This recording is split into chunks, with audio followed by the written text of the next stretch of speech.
tagumpay o kabiguan, ng ligaya o lungkot. Kaya marapat lamang na tanggapin si Jesus bilang tagapagligtas at Panginoon. At matapos yun ay panariwain ang katapatan at paglapit sa Kanya bawat araw o day by day. Ang day by day ay naglalayong umalalay sa pang-araw-araw na pamumuhay. Narito po si Kuya Ed Lapis sa mensaheng pinamagatang Natural Law.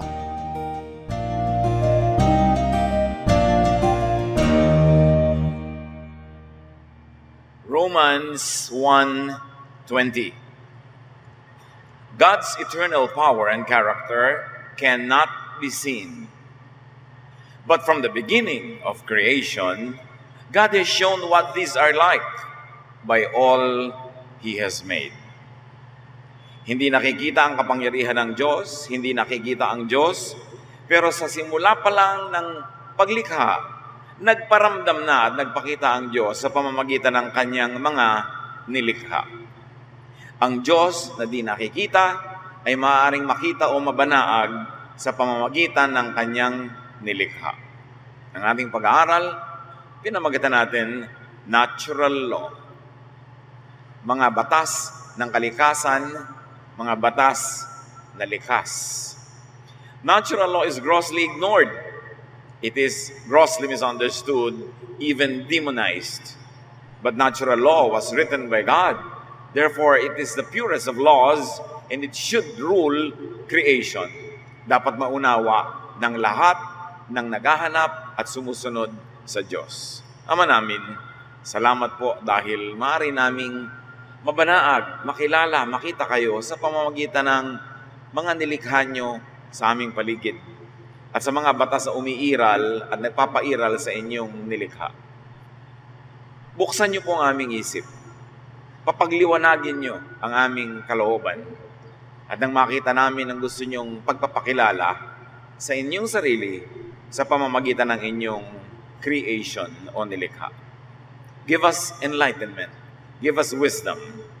Forgive us our shortcomings. Fill us with your glory and light. In the name of Jesus, we pray. Natural law was and is ordained by the Creator God. Ang lahat ng batas ng kalikasan ay walang ibang may gawa kundi ang Diyos na lumikha ng kalikasan. Genesis 1:1, in the beginning, God created the heavens and the earth. Job 38:33, do you know the laws that govern the heavens? So sa paglikha ay may kasama, may kakambal na mga batas na umiiral, nagpapairal sa sangnilikha. Natural law is established by the Creator God, so it is the first, the highest, and the purest of all laws. Ano ba yung law na no parking, nilikha lang natin yan nung sumisikip na ang mga kalsada at wala nang madaanan yung iba, kaya no parking here. Yung mga batas na huwag kang magnanakaw, nilikha lang yun nung nauso na ang pagnanakaw. Pero yung mga batas ng kalikasan, the evaporation of water and its cycles, batas ng gravity, batas ng physics, ng chemistry, ng electricity, nandyan na lahat kasabay ng paglikha. Nauna pa sa tao na gumawa ng sari-saring batas nung lumaon para lang ayusin ang kanyang gumugulong buhay. Psalm 104 verse 5, you build foundations for the earth and it will never be shaken. Hindi maiiba ng pananaw ng tao, ng batas na likha ng tao, ang natural law. Natural law is a supreme window to the mind of the Creator, Sustainer God. Tama nga naman, hindi mo nakikita ang lumikha, pero nakikita mo ang nilikha niya. At sa pamamagitan ng nakikita sa nilikha, ay nababanaag, nasisilip mo yung katauhan ng lumikha.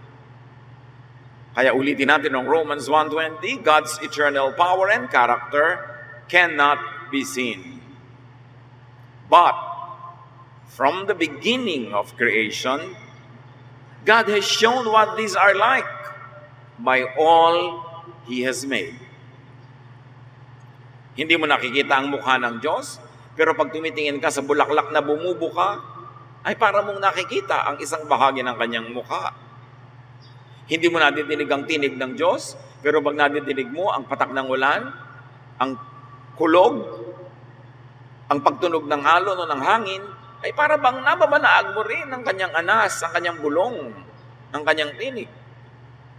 Hindi mo nararamdaman ang yakap ng Diyos, pero kung ikaw ay niyayakap ng malamig na hangin, ay nararamdaman mo ang isang bagay na pagpapahiwatig ng Diyos. Ang Diyos ay nababanaag, nadidinig, nararamdaman, nababakas sa lahat ng kanyang nilikha, lalong-lalo sa mga tao na kanyang nilikha. Bago pa man nasulat ang mga kasulatan na relihiyoso, religious texts, bago pa man umimbento ang mga relihiyon ng mga batas, ay nando na ang batas ng kalikasan, kaya ito ang pinakadalisay, pinakapurong batas ng Diyos. Natural law is a supreme image of God. And God is made apparent and visible in nature. Natural law is above and beyond man-perceived and man-made religious, moral, or even legal law. Bago pa nagkaroon ng relihiyon, nando na ang Diyos at nando na ang daigdig, ang mga planeta, ang mga nilikha. Bago pa nakadevelop ng sari-saling mga policies, kautusan, batas ang mga relihiyon, nauna na ang batas ng kalikasan. At hindi kayang palitan, takpan, burahin ng religious and even moral law, yung law of nature. Man-made religious laws must defer to natural law, not the reverse. Marami naman mga religious laws, inimbento lang ng mga relihiyoso para ayusin din ang kanilang religious life, lagyan ng organisasyon, lagyan ng kaayusan, para magbigay ng gantimpala sa mga mahuhusay at ng parusa sa mga hindi mahuhusay. Pero bago pa ang mga yan, nandun na ang natural law. Kaya dapat ang religious law ay gumagalang sa natural law, hindi baligtad. Na isasubvert, babanggain ng religious law, yung nauna ng natural law. Maraming man-made laws kahit ang religion. Yung mga ibang na laws na yan ay para lang sa dito dadaan ang mga babae, doon dadaan ang mga lalaki, itong isusuot mo pag kumakanta ka. Mga imbento lang yan ng tao para ayus-ayusin ang mga detalye ng buhay, pero hindi lahat ng yan ay galing sa langit at hindi lahat ng yan ay napakahalaga. Matthew 15:9, "They worship me in vain," sabi ng Diyos. "Their teachings are merely human rules." Nakita niyo ang komentaryo ng Diyos sa maraming religious laws? Sabi niya, bali wala ang pagsamba niyo sa akin. Ang mga itinuturo nyo, ang mga inuutos nyo, invento nyo lang. Hindi yan galing sa akin. So dapat ang tunay na mananampalataya ay marunong manuri. Yun ba mga batas na ipinapataw sa kanya, pinapairal, ay talaga bang moral, eternal, universal law of God o convenience lang ng religion o convenience ng society, convenience ng mga sangkot? Kaya pag sinabing dapat, pagka hindi practice sa choir, hindi kakanta, invento lang yun ng tao para siguro walang disentonado na kasali sa pagkanta o kaya ay para to encourage people to practice. Pero hindi buhay at kamatayan ang nakataya sa ganung mga laws. Man-made lang yun para sa mga detalye ng buhay. At madalas, imbes magpagaan ng buhay, ay nagpapabigat ng buhay ang relihiyon kung ang mga batas nito ay hindi sangayon, lalo pangat salungat sa natural law. Religion is usually a heavy burden because many religious teachings deny, even demonize, and criminalize human nature and natural law. Halimbawa, ang kauna-unahang utas ng Diyos, magparami kayo. Go and multiply. Fill the earth. That is a lot of sexual activity para magparami. Pagkatapos, later on, religions would demonize sexual desire and overregulate even sexual activity, even among couples. So, doon mo nakikita ang relihiyon umimbento ng batas na salungat sa batas na binigay ng Diyos sa kalikasan. Because all creation are very sexually wired, created to procreate, created to be sexually active. That's why the body is filled with nerves and nerve endings that are very easily sexually aroused. And yet, when people are aroused, they become guilty. They feel guilty because religion makes them feel guilty for being aroused. So, sino talaga ang masusunod? Yung batas ng simbahan o yung batas ng kalikasan na talagang Diyos at tanging Diyos lamang ang may gawa? Maraming ganun. Maraming likas sa tao. Kahit hindi mo turuan, nung bata pa, nandun na, likas na. Mamaya, minamasama ng relihiyon. Kaya buong buhay, ang mga tao, guilty for 70 to 80% of everything they do. Because conditioned by religion to feel guilty about what is really natural and God-ordained. Kaya sa halip na magpagaan ng buhay ay nakakapagpabigat pa kuminsan ang religious practice. Kung baluktot ang pananaw at kung hindi malinaw ang kaliwanagan kung ano talaga ang kahulugan at kagustuhan ng Diyos para sa kalikasan. So pag nalilito, pag gustong-gusto mong kumain, appetite which is really given by God, and you are made guilty because ang itinuturo sa inyo ay laging mag-fast, alam mo na kung alin ang mas mataas na batas noon, yung natural, hindi yung religious. So don't feel guilty for wanting to eat because you were created by God to fill your stomach with food. So yung exaggerated na pagpa-fast, taliwas yan sa natural law. Kaya si Jesus laging kinikriticize, bakit hindi kayo nagpa-fast? Yung mga disciples niya, bakit hindi kayo nagpa-fast? Kasi yung mga religyoso ng panahon nila, inihambing nila ang pagiging makadiyos sa laging pagiging gutom, which is against natural law. Hanggang ngayon, maraming ganun. Pag kami nanloloko sa'yo, nagdududa ka. Naku, nakaka-guilty, nagdududa po ako, nagiging masama yata ang aking isip. Kasi akala ng marami, pag religyoso ka, dapat madali kang lokohin. Sobra ka mapagtiwala. At nagigilty ka na pag nagdududa ka. Samantalang binigyan ka ng Diyos ng protective mechanisms in your brain to protect your life and to protect yourself. Yan ang maraming pagtatalo ng religious law at ng natural law. At pag hindi mo yan isinuri na mabuti, mabubuhay ka full of guilt all the time instead of free from guilt, which is what Jesus accomplished for us. When religious duplicity, when religious confusion on human nature and behavior and norm arises because of the teachings of various religious personages in or out of scriptures, Jesus, the teachings and examples of Jesus must be the standard. Kapag nakakapagdalawang loob ang nadidinig mong katuruan at naglalaban ng likas sa iyo at likas at tinuturo ng relihiyon o ng religious person, sino man sila, ang dapat mong sulingan, pagbatayan, tingnan, pagtuunan ng pansin ay si Jesus. Si Jesus, ang tagapagligtas, siya ang anak ng Diyos, at sa dinami-rami ng mga boses sa Biblia at sa iba pa mga religious scriptures, boses ni Jesus ang dapat manaig. Sa dinami-rami ng nagturo sa kasaysayan, ang turo ni Jesus ang dapat manaig. Because aside from nature, Jesus is the image of the invisible God. Dalawa lang ang images ng Diyos na ibinigay sa Bible. Nature, natural law, that which is God has created, and Jesus. Yung iba, puro false images na. Kaya bawal ang idolatry. Colossians 1:15, the Son is the image of the invisible God, the firstborn over all creation. Mas nilinaw ng contemporary English version, Christ is exactly like God, who cannot be seen. He is the firstborn Son, superior to all creation.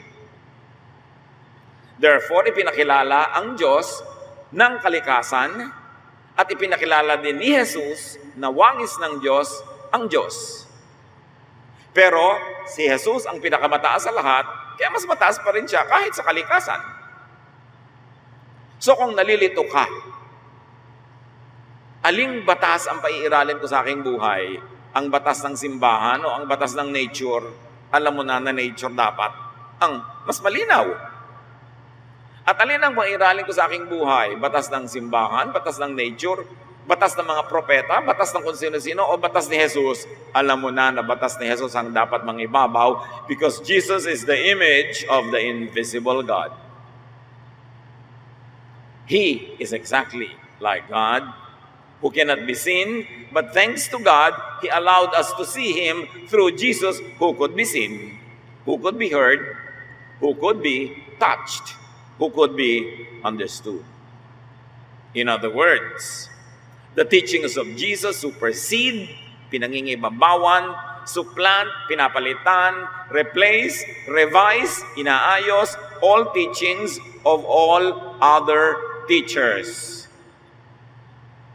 Ang teachings ni Abraham, teachings ni Moses, ni David, ni Solomon, ni Paul, ni Peter, ni James, lahat ng yan ipapasailalim sa teachings ni Jesus. At anumang teaching nila ang sang-ayon sa teaching ni Jesus, tuloy. At kung may teaching man sila na hindi sang-ayon sa teaching ni Jesus, dahil sila naman, bagamat inspired, ay hindi naman sila perfect at hindi sila anak ng Diyos, therefore, dapat ipasailalim sa teaching ni Jesus ang anumang teaching ng ibang religious leaders na hindi sang-ayon sa teaching ni Jesus at sa teaching ng nature. Diyan, hindi nalilinawan ng maraming tao ang pagpapahalaga. Jesus, nature, and then man-made law, let it be, and even religious law. Philippians 2:10. So, at the name of Jesus, everyone will bow down, those in heaven, on earth, and under the earth. Wala nang lilinaw pa kaysa dyan.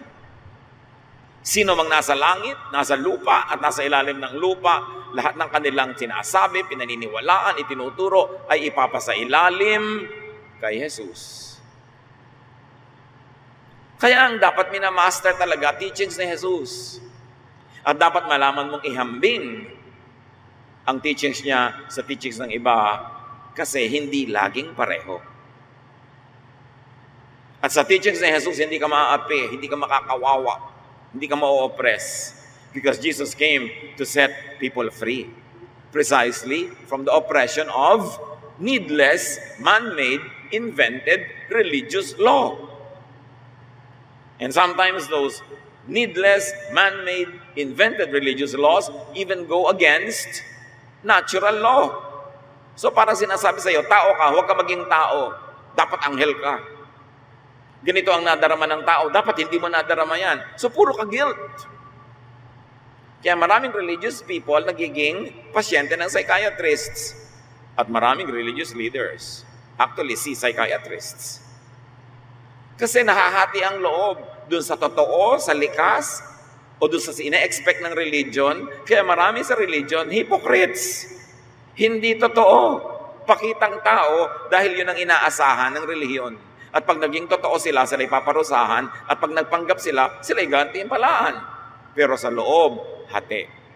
At oras na hati ang loob mo at patuloy yun at nagpatuloy ng nagpatuloy, you will need a psychiatrist.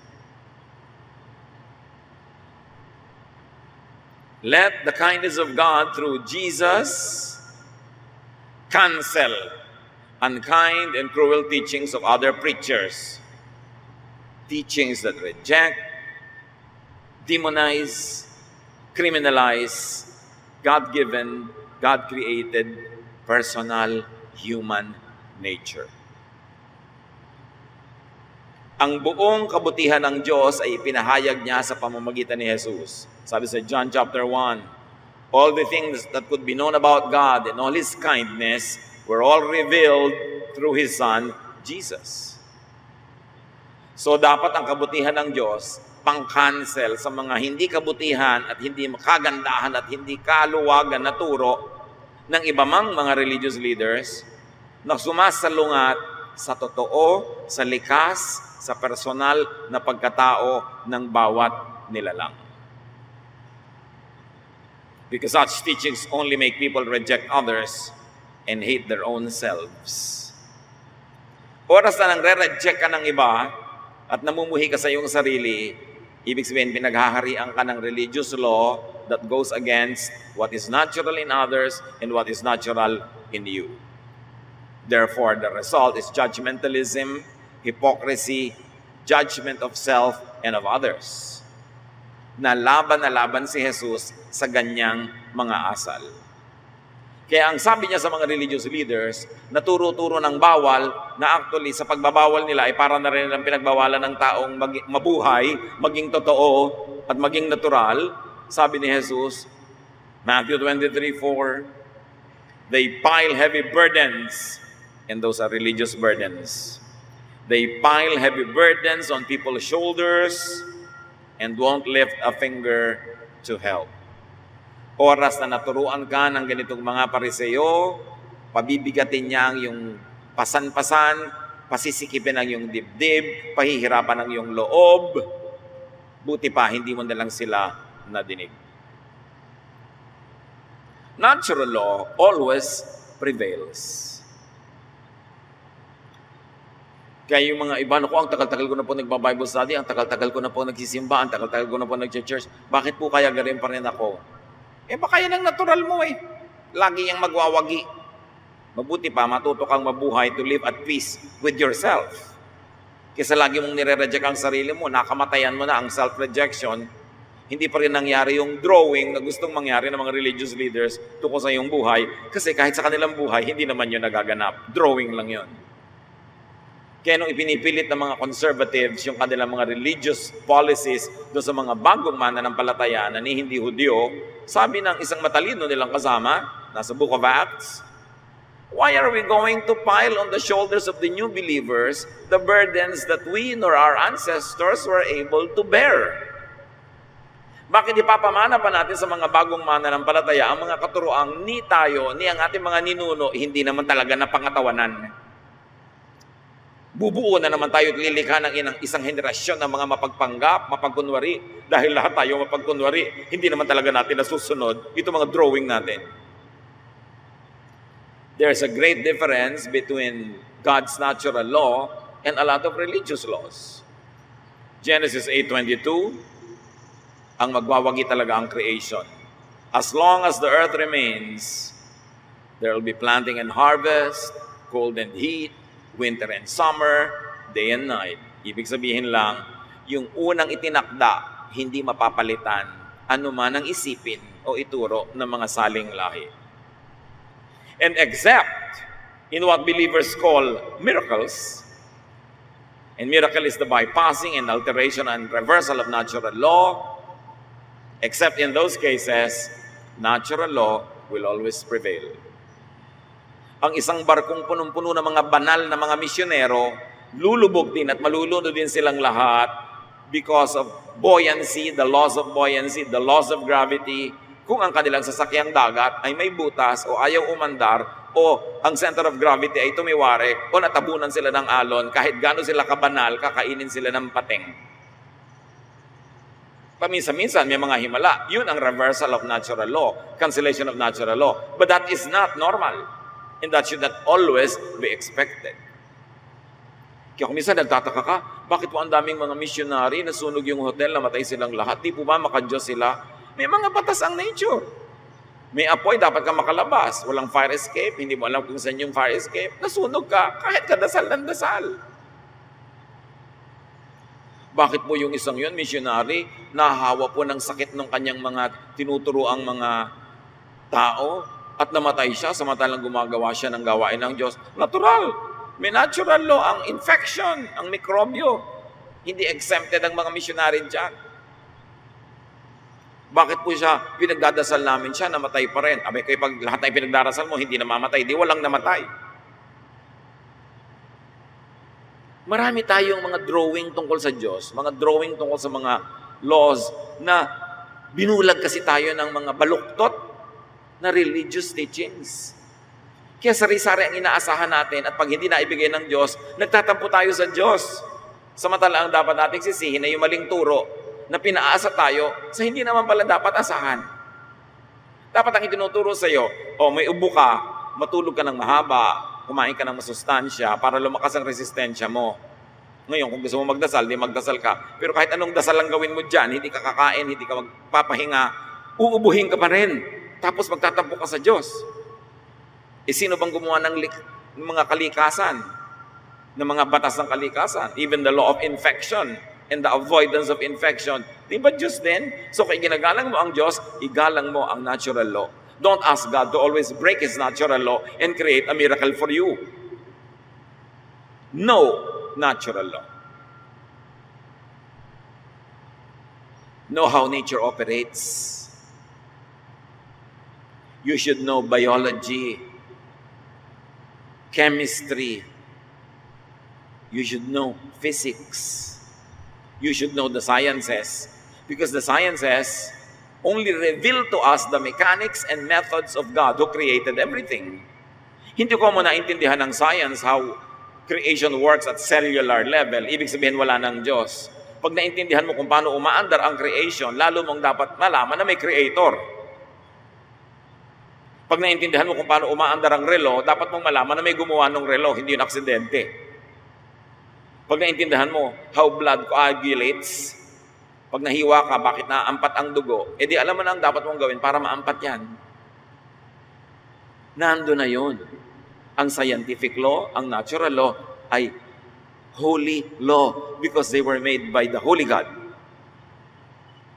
So, mas banal ka, mas spiritual, you should be more scientific. And you should be more practical. Hindi kalaban ng Diyos ang science. Diyos ang umimbento ng science. Pagdaan ng panahon, nahahalungkat lang natin at naiintindihan how science works, dapat lalong tumibay ang pananalig natin sa Diyos. Dapat lalo nating maintindihan kung gaano siya kadakila. Hindi yan magkalaban. Matthew 24:32-33. Learn a lesson from a fig tree. When its branches sprout and start putting out leaves, you know, summer is near. So when you see all these things happening, you will know the time has almost come. Anong itinuturo ni Jesus? Tumingin ka sa paligid, kahit sa mga puno, para maintindihan mo kung paano nagtatrabaho ang Diyos. Kasi kahit sa mga dahon, nagpapahiwatig ang Diyos kung anong susunod na magaganap sa paligid. Pagka ikaw ay badyaw o kaya ay taong malapit sa dagat, sa kilos pa lang ng alon, alam mo kung babagyo o uulan mamaya. Sa kilos sa mga isda, alam mo kung magdami darating na tidal wave. Sa paglipad lang ng ibon, malalaman mo kung may bagyong darating. Nababasa ang kalooban ng Diyos, basahin mo lang ang nangyayari sa kalikasan kasi siya ang nagsulat niyan. Even big spiritual persons apply and are under natural law. Si Isaiah, sa 38:21, I had told King Hezekiah's servants to put some mashed figs on the king's open sore and he would get well. Nag-aagaw buhay ang hari dahil sa sobrang impeksyon ng kanyang sugat. Ang ipinayo ni Isaiah, herbal and natural medicine. Hindi niya sinabing mag-fasting kayo at mag-pray. Sabi niya, magdikdik kayo ng mga ganitong uri ng halaman at itapal niyo sa kanyang sugat, gagaling siya. Natural. Si Timothy, nung ayaw-ayaw gumaling ang sikmura niya, laging meron siyang nararamdaman. 1 Timothy 5:23, sabi ni Paul, stop drinking only water. Take a little wine to help your stomach trouble and other illnesses you always have. Lagi pong sira ang tiyan ko. Sabi ni Pablo, inom ka kasi na inom ng tubig, may mga butete. May mga mikrobyo. Uminom ka ng alak na may alcohol para matanggal yung mga infeksyon ng tiyan mo. Sasabihin ng mga religyoso, alcohol, di po babad yan. Makipagtalo ka kay Paul, wag sa akin. Siya nagpayo niyan eh. Sino naman may sabi sa yung bad yun? Religion na naman. Bad malaseng, yun. Pero iinom ka ng alcohol for medicinal purposes. Anong bad doon? Nasa Bible na nga. Marami kasing mga inimbentong drawing talaga ang religion. Isang patak lang ng wine. Sin. It's sinful to get drunk and do crazy things while you are drunk. But if you take alcohol and it's good for your health, and you don't do crazy things because you don't get drunk, what is sin there? Sobra tayong mag-regulate ng behavior, nakakasakal na. At hindi na galing sa Diyos. So ang payo ni Pablo, natural, medical treatment. Nung ang propeta ay gusto nang bumigay at mamatay, 1 Kings 19:7, the angel of the Lord came back a second time and touched him and said, "Get up and eat, for the journey is too much for you." So nagkakaroon na ng mental problem itong prophet na to, gusto na niyang mamatay, gutom lang pala. So ano ang payo ng anghel? Fasting ba? Prayer ba? Food and rest. Ano kailangan niya para mag-balance ang kanyang katawan. No, ang mga disipulo ay nakakanda antok-antok at hindi nila masamahan si Jesus sa paglalamay, Matthew 26:40. Then he returned to his disciples and found them sleeping.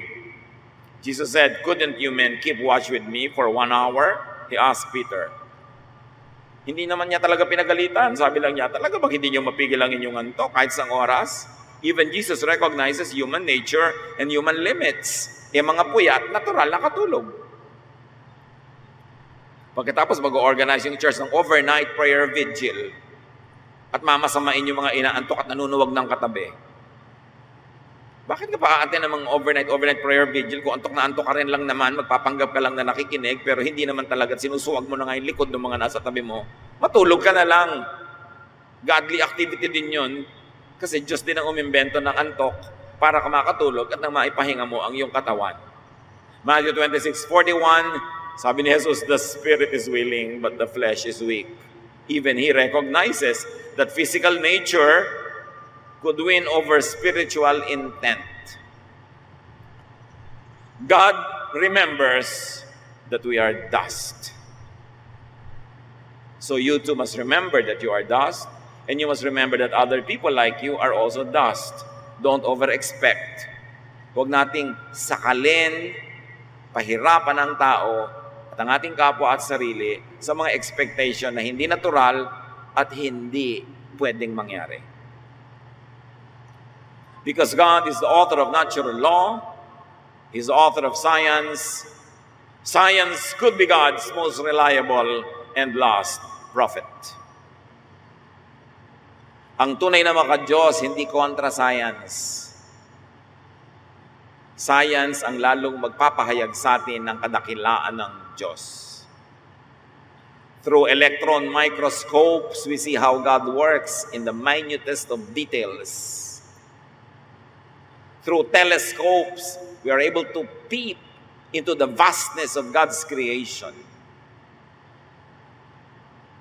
Through X-rays, through CT scans, through MRI, nakikita natin kung paano nag-ooperate yung invisible parts of the human body. Science is God's great prophet. Hindi siya kalaban. At kung ikay maka-Diyos, espiritual, hindi mo dapat labanan ng scientific law. Dapat mo ma-appreciate because behind all those laws was the lawgiver, God, the Creator Himself. Dadami ang karunungan, huwag mong ignoren. Dapat kang matuto. Yung mga binabasa natin ng mga religious scriptures, libu-libong taon na yan.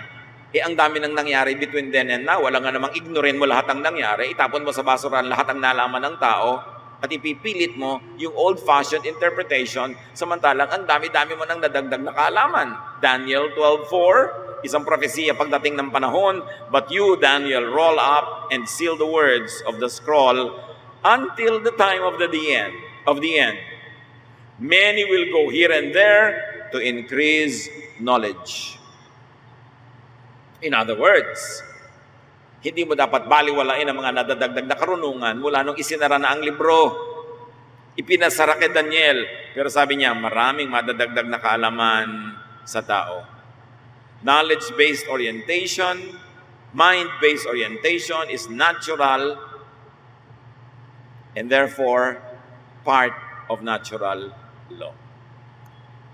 It is possible to have conflicts between science and religion, especially man-made and man-developed religion.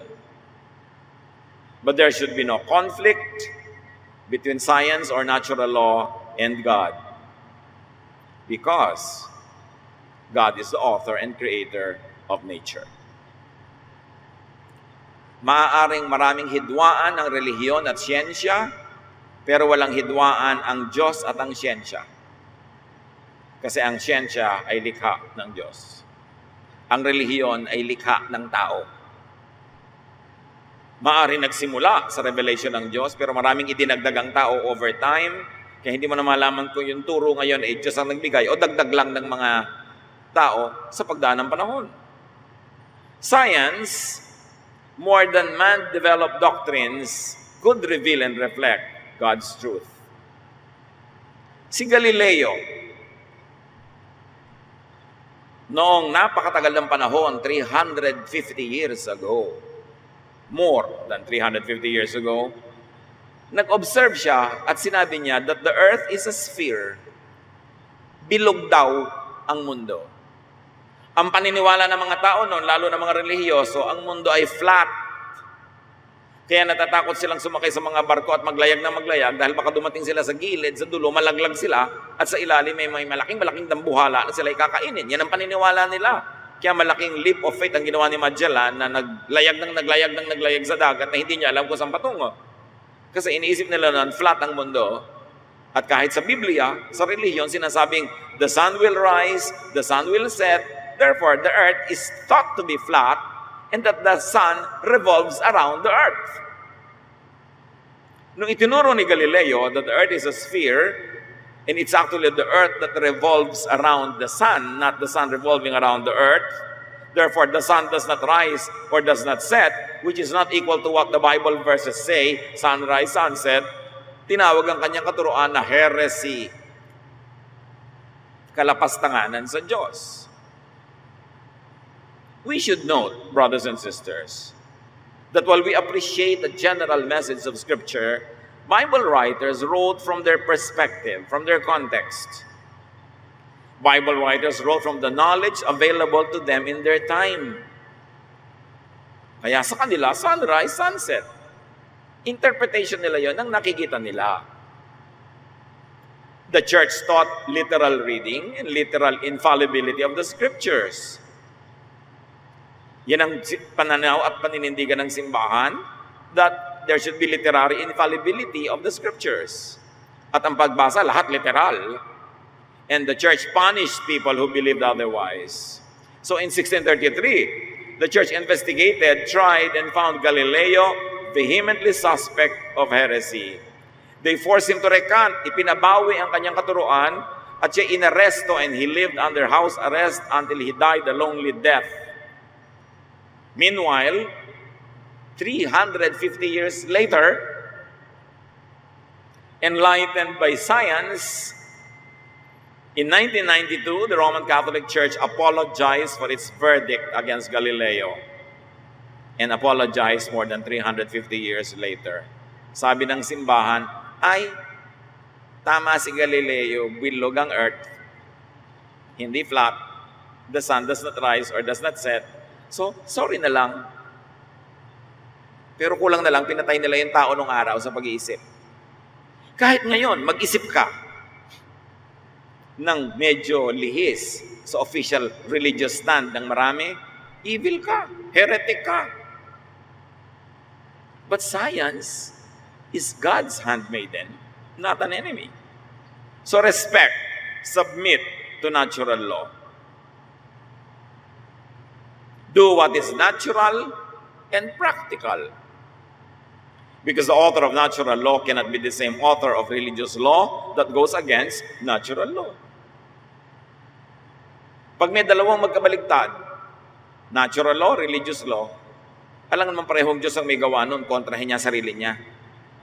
At alam natin na Diyos, walang duda, ang author ng natural law. So ang pagduduhan mo, yung gumagawa ng mga religious law. Kasi yun ang dagdag at imbento ng tao.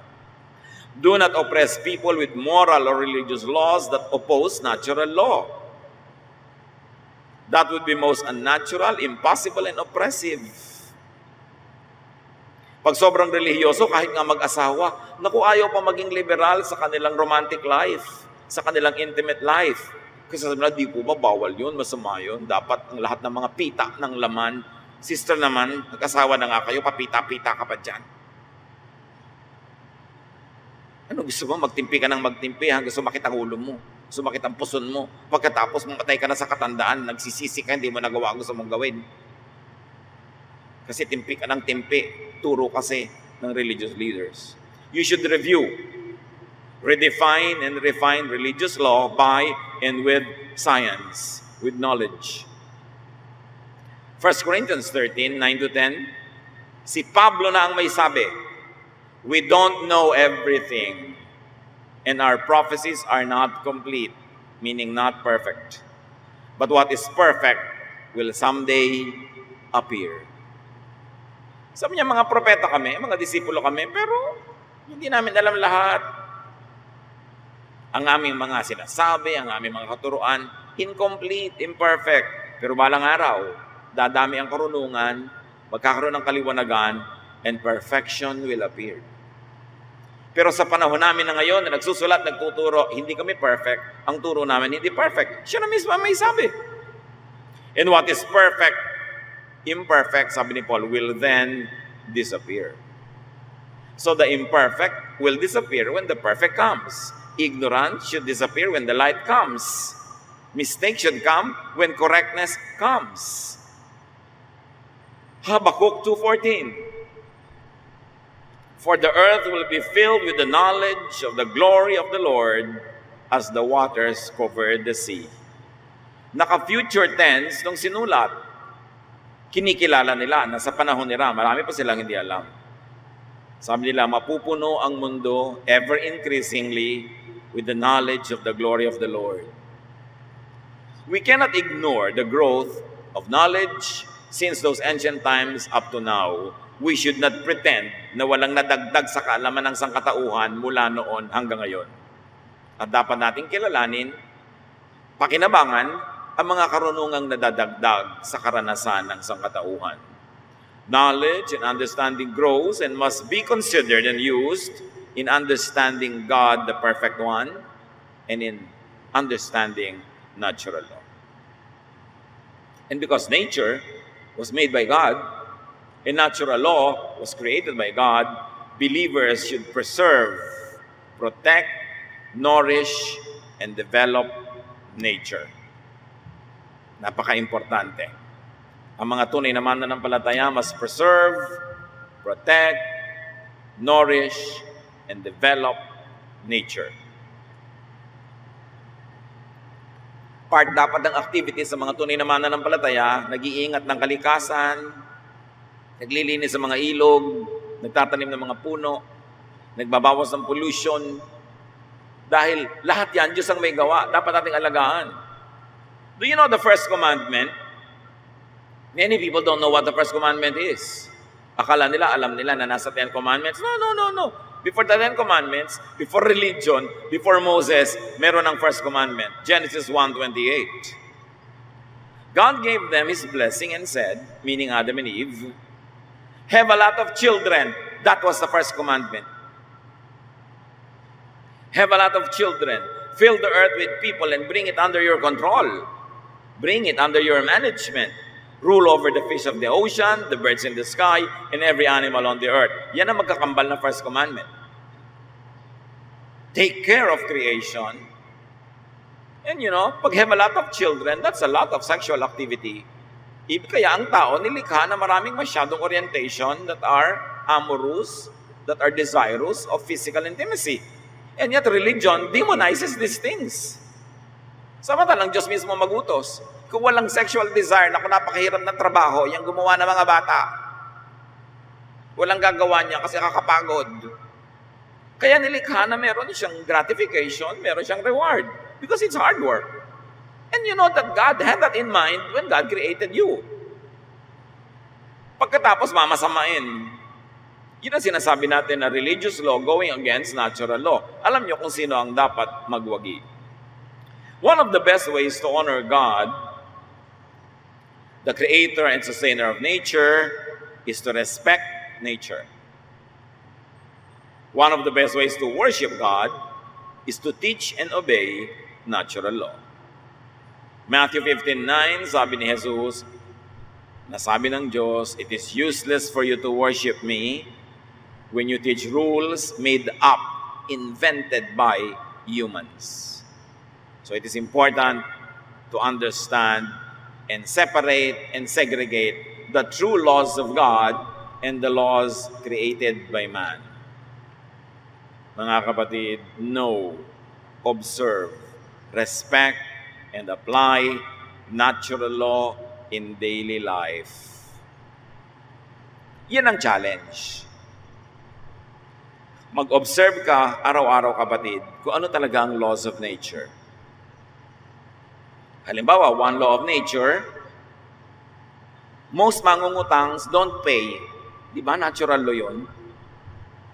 Pag na-observe mo yun, tatalino ka. Malalaman mo how to protect yourself.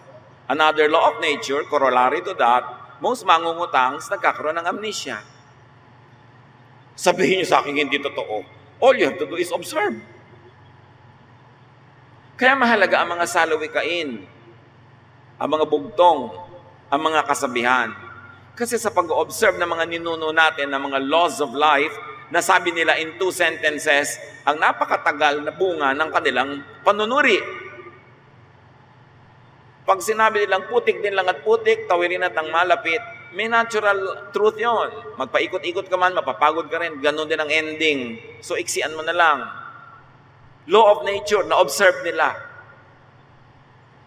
Ang naglalakad ng marahan, kumatinig kay mababaw. Ang naglalakad ng matulin, kumatinig kay malalim. Law of nature. Ang mga nagmamadali, grabe ang mistakes.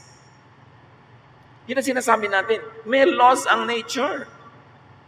Hindi mo kailangan magkaroon ng education sa eskwelahan o PhD para matutunan mo yun, mag-observe ka lang. Nasa 10 tutulungan mo, isa lang ang magpapasalamat. Yung 3 magrereklamo, yung 4 makakalimutan ka, at yung iba magagalit pa sa'yo. Law of nature, totoo yun, pabalik-balik na rin yung ng buhay.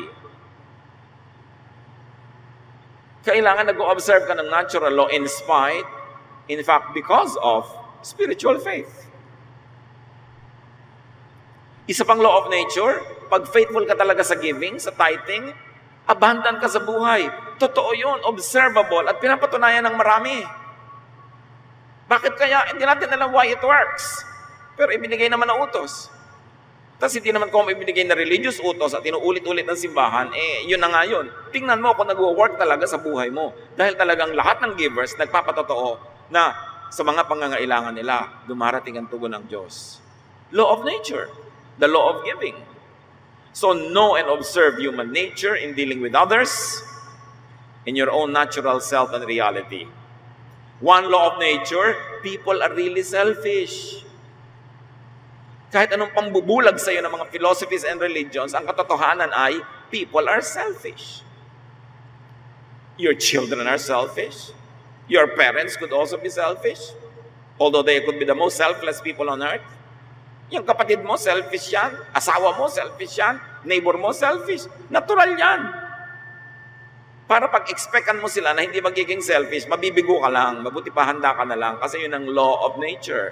The preservation of life makes people selfish so that they are able to protect their lives. Sometimes yung iba lang lumalabis, sumusobra, that in protecting their own lives, they already snuff out the life of others.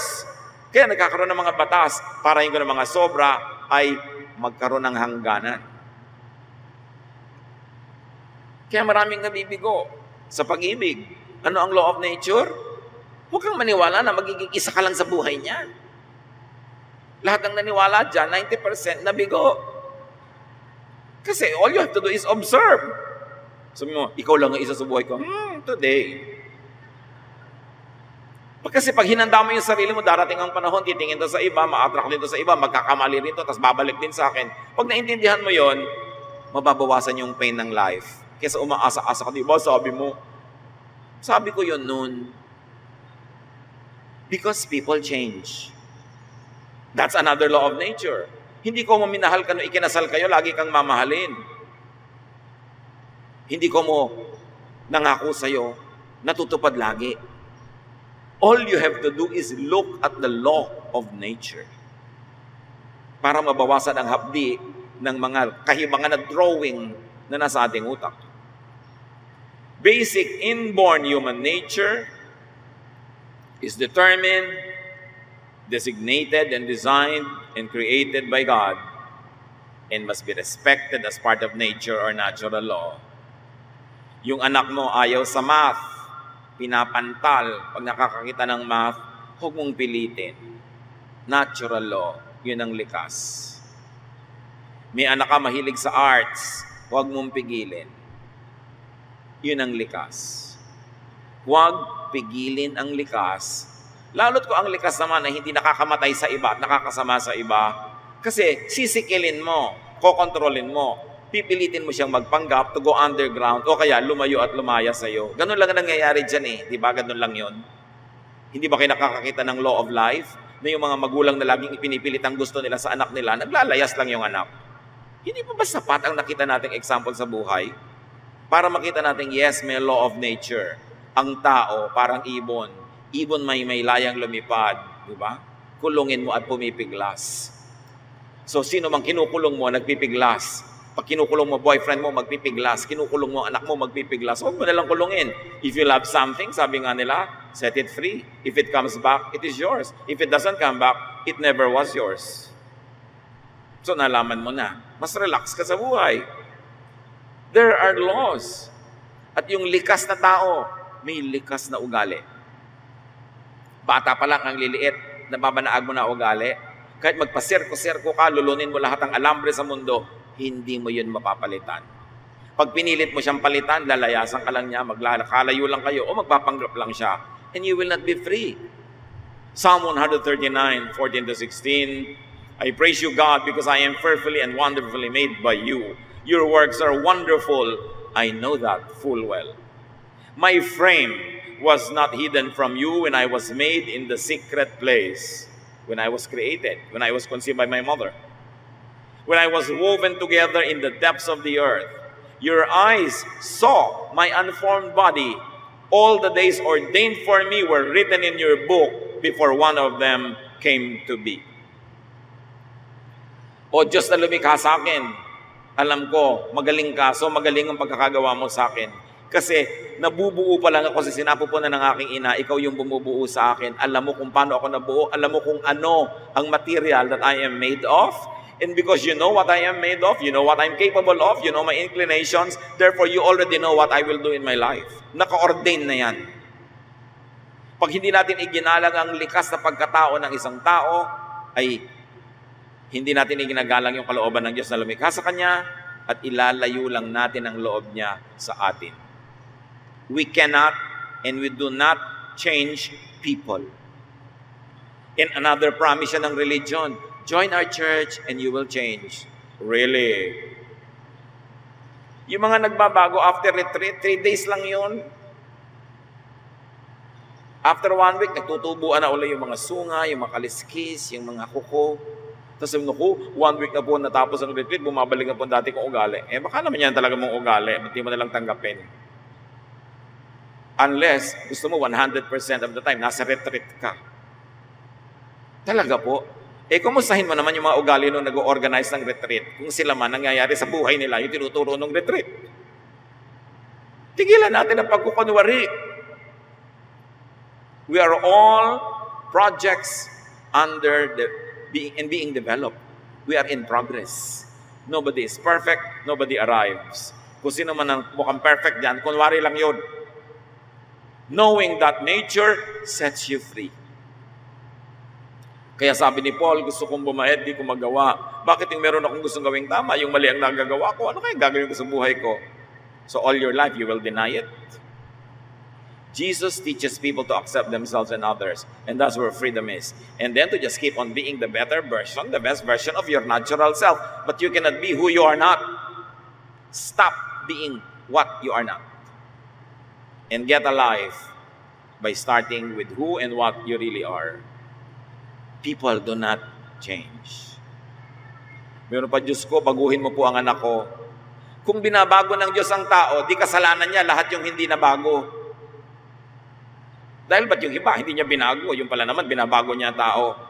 Again, drawing ng religion. Ang itinuturo sa atin ni Jesus, hindi baguhin ang tao, kundi tanggapin ang tao. tanggapin ang kanyang katotohanan, baguhin lang yung mga konti-konting mga uga-ugali niyang pwedeng baguhin. Alam nyo, yung what was taught, what was learned, can be unlearned. Yun ang pwedeng baguhin. Bad behavior siguro, bad habits that were only learned because of bad instruction and bad bringing up, pwede yun mabago. Pero yung likas na pagkatao, hindi yun nababago. The sooner you accept it, the more you will relax in life. And the more you are relaxing, you will be as a companion. Because if God changes people, di kasalanan ng Diyos if He doesn't change people. Pero sabi sa Jeremiah 13:23, can an Ethiopian change his skin or a leopard its spots? The obvious answer is no. You cannot change what you are at birth. Kahit anong relihiyon ang salihan mo, kahit anong version ng Bible ang basahin mo, kahit mangayayat ka't mamatay ng kafa-fast, God created you for what you are. Glorify God by being the best version of your true self. Respect peoples in your own nature and natural composition. Yung pagkatao, likas na ugali, ang pwede lang baguhin yung acquired behavior. Pero yung natural composition, hindi yun naiiba. Do not let religious superstition and religious bias rule over knowledge and over science and over nature. Teach and make people respect your nature. Respect natural law. Marami yan. The law of balance. Tawag ng iba, na allergic ang mga Christian karma. Meron talaga the law of balance. The law of giving. The law of poetic justice. The good is rewarded, the evil is punished, although you have to recognize how the punishment comes and how the reward comes. Live by natural law and relax. Rest and be at peace. God created you. God also created all other beings around you. Accept your reality. Change what can be changed. Accept what cannot be changed. And enjoy your life. Dear God, thank you that you are the author of natural law, which is impersonal at many times, therefore without bias. Therefore, just. Turuan mo kami maunawa ang mga kahulugan nito. Buksan mo ang aming mata, O Diyos, na masuri namin yung mga natural laws that govern our lives para makasabay kami, makasunod, makasakay, so that we maximize pleasure, minimize pain, and we can do the most good in this short life. Pagbulay-bulayan natin sumandali ang kahulugan sa ating personal lives.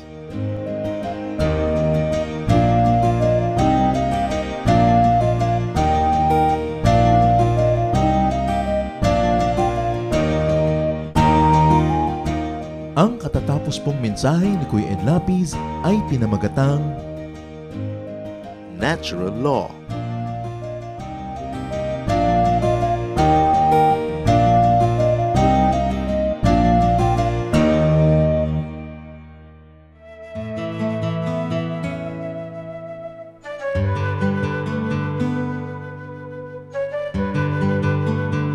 Bakit kay haba-haba ng mga pagpapaalam ng mga Pilipino? Kasi nga pa tayo mapagmahal, kaya ayaw natin tinatapos ang mga mabubuting bagay, lalo yung pakikipagmabutihan at pakikipagkapwa. Kaya may goodbye na sa taas ng bahay, may goodbye pa sa may hagdan, hanggang baba, at pwede ka pang ihatid hanggang bus stop o sa parking lot. Because we don't want to end a good thing. Natural sa atin yan. We are a very spiritual people and therefore timeless. Ayaw natin na merong very marked endings, especially ending a good thing.